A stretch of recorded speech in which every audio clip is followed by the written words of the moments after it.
आज हम इस वीडियो में भोलेनाथ के चक्र बारे में कुछ खास और गुप्त रहस्यों की चर्चा करेंगे। अगर वीडियो पसंद आए तब कृपया मेरे चैनल को लाइक, शेयर और सब्सक्राइब करें। हिंदू धर्म में वैसे तो करोड़ों देवी देवता माने गए हैं, लेकिन उनमें से कुछ ऐसे देवी देवता जो सबसे ज्यादा पूजे जाते हैं।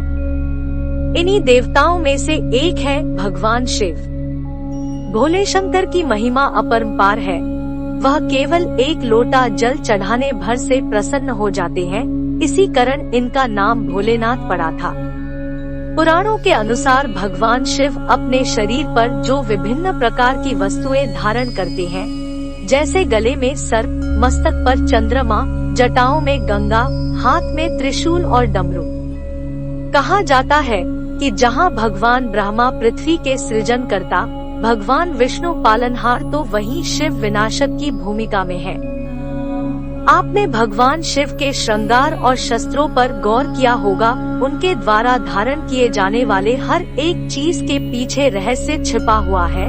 भगवान शिव को वैसे तो किसी अस्त्र या शस्त्र की आवश्यकता नहीं है, क्योंकि उनका तीसरा नेत्र ही एक अस्त्र के समान भी कार्य करता है। पौराणिक मान्यता के अनुसार सभी प्रमुख देवताओं के अपने अस्त्र शस्त्र है और इनमें चक्र प्रमुख शस्त्र है। भगवान भोलेनाथ के पास भवरेंदु नाम का चक्र है। चक्र को छोटा लेकिन सबसे अचूक अस्त्र माना जाता था। सभी देवी देवताओं के पास अपने अपने अलग अलग चक्र होते थे।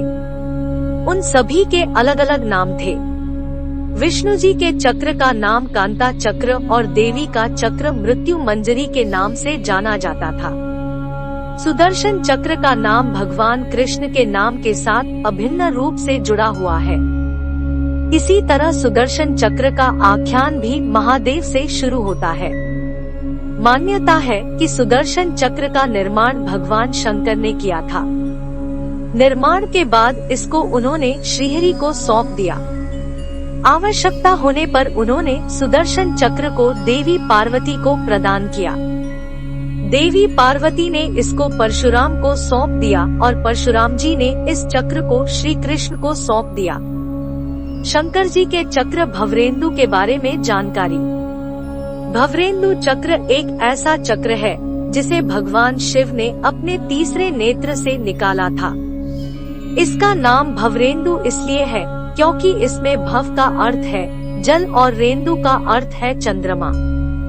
इसलिए यह चक्र जल के समान शीतल और चंद्रमा के समान प्रकाशमान है।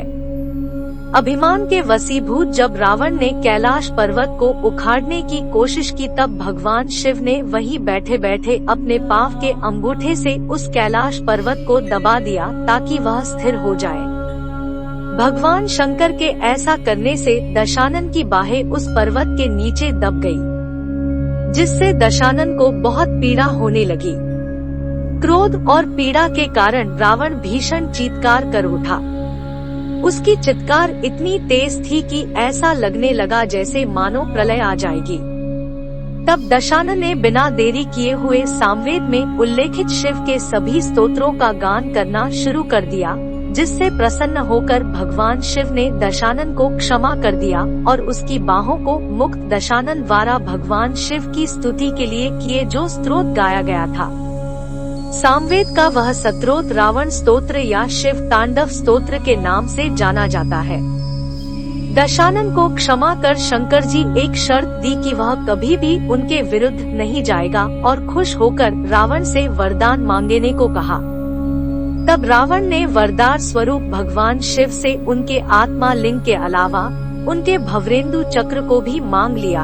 भगवान शिव ने उसे अपना चक्र दे दिया, लेकिन भगवान शिव ने दशानन रावण को यह भी बताया कि यह चक्र उसके लिए वरदान नहीं अपितु अभिशाप होगा, और हुआ भी वही। भवरेंदु चक्र का उपयोग रावण ने कई बार किया, लेकिन हर बार वह अपने ही लिए नुकसान का कारण बना। एक बार जब रावण ने विष्णु के अवतार राम के विरुद्ध युद्ध किया, तो उसने भवरेंदु चक्र को राम पर फेंका, लेकिन राम ने अपने बाण से चक्र को रोक दिया और उसे वापस रावण की ओर भेज दिया। इससे रावण का एक सिर कट गया। इसी तरह रावण ने भवरेंदु चक्र का उपयोग करके अपने ही लिए अनेक दुख और कष्ट उत्पन्न किए। अंत में राम ने उसका वध कर दिया और भवरेंदु चक्र को भगवान शिव को वापस लौटा दिया। यह था शंकर जी के चक्र भवरेंदु का रोचक इतिहास। आशा करता हूँ कि आपको यह जानकारी पसंद आई होगी।